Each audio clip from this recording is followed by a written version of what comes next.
if I have the number 3 and I'm dividing by the number 1/2, we know how to do this in terms of pictures, but how do we do it in terms of math? Well, first thing you do is you always want to write your whole numbers in terms of fractions also.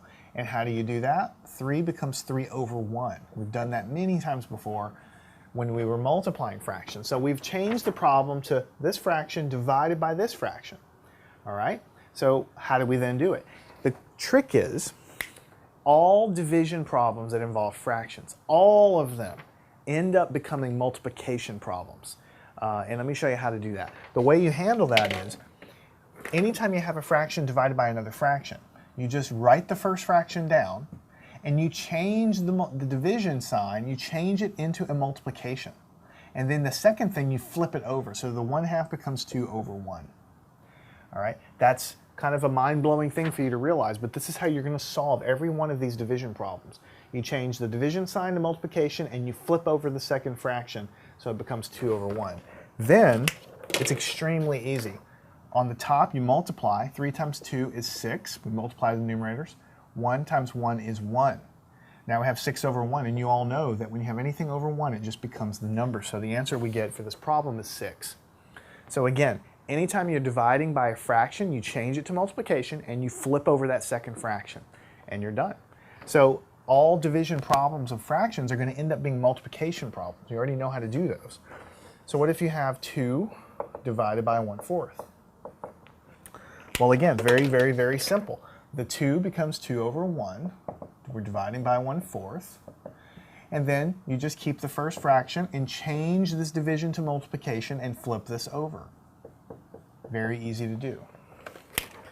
And then 2 times 4 is 8 on the top. Multiply the tops. 1 times 1 is 1. And we know anything over 1 is just the top number because fractions are also division. So 8 divided by 1 is just 8. And so we get the answer 8 right there. What if we have the problem 2 divided by 2/7? 2 divided by 2/7. So same kind of thing. The 2 becomes 2 over 1, divided by 2 over 7, and then this changes to multiplication. Times, and then we flip over the second, 7 over 2.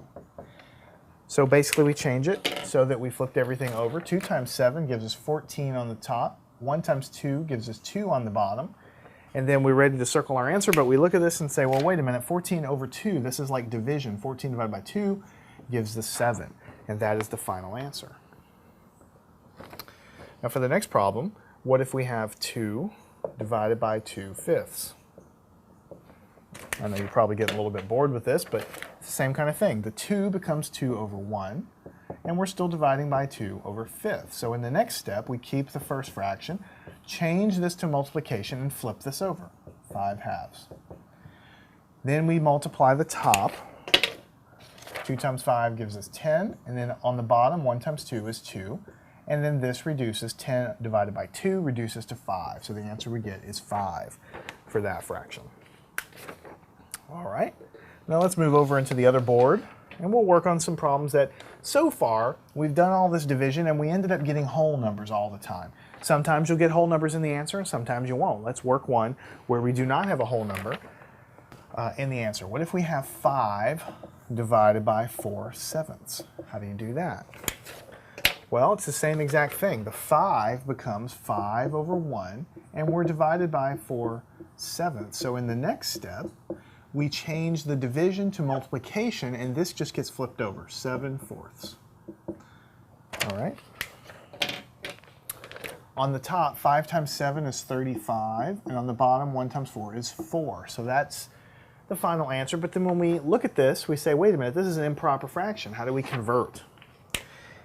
All right, and then you say, well, how many times will 4 go into 35? Well, let's see here. 7 times 4 is 28. 8 times 4 is 32. That's as close as I can get. So it goes 8 times. That's 32. 35 minus 32 is 3. So the 3 is a remainder, and we always write it over this. So we get the answer of 8 3/4. That is the answer. So sometimes you might get it in terms of a fraction. Sometimes it might be improper, and you need to convert it to mixed numbers. And so we're using all the skills that we've learned before. You always try to simplify your fractions at the end. You always try to change to mixed numbers if you need to. And basically you're doing the same thing over and over again. You're just getting a lot of really good practice with it. Now let's switch it up. So far we've been taking a number and dividing by a fraction. What happens when you start with a fraction like 1/3 and divide by a number? Does anything special happen there or not? Well, I'm going to tell you right now, nothing special happens. 1/3, the 4 gets changed to 4/1, just like we always said it would. Then the 1/3 remains, and we change the division to multiplication, and we flip this over. So the 4/1 becomes 1/4. You just flip it over. It's kind of fun, actually. On the top, 1 times 1 gives you 1, and on the bottom, 3 times 4 gives you 12. I cannot simplify this any further, so 1/12 is the final answer. So it doesn't matter if you have a fraction divided by a whole number or a whole number divided by a fraction, you're doing the same process every time. What if you have 3/5 divided by 3? Well, this is going to be 3/5 divided by this 3 just simply becomes 3/1. Then in the next step, we can change that to multiplication. This will be 3/5, then it becomes multiplication, and here we have 1/3. So now we know how to multiply fractions. 3 times 1 gives us 3, 5 times 3 gives us 15, and you're just about ready to circle that, but then you realize this can be simplified by dividing the top and the bottom by 3. 3 divided by 3 is 1. 15 divided by 3 is 5. So the answer to that problem is 1/5. So you see, sometimes you'll end up getting fractions when you do division like this. Sometimes you'll get mixed numbers, and sometimes, like before, we're going to get whole numbers. You cannot predict ahead of time what you're going to get. At least I can't. You just need to do the work.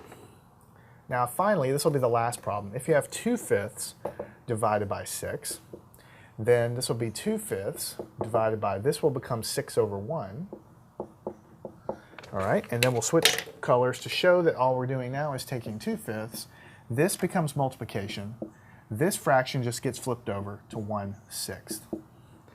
And then finally, you multiply the top. 2 times 1 gives you 2. You multiply the bottom. 5 times 6 gives us 30. You're just about ready to say you're done, but then you realize these are both even numbers. So I can divide by 2 on the top and the bottom. 2 divided by 2 is 1. 30 divided by 2, if you think about it, is actually 15. That's what you get when you divide 30 divided by 2. So the answer is 1/15.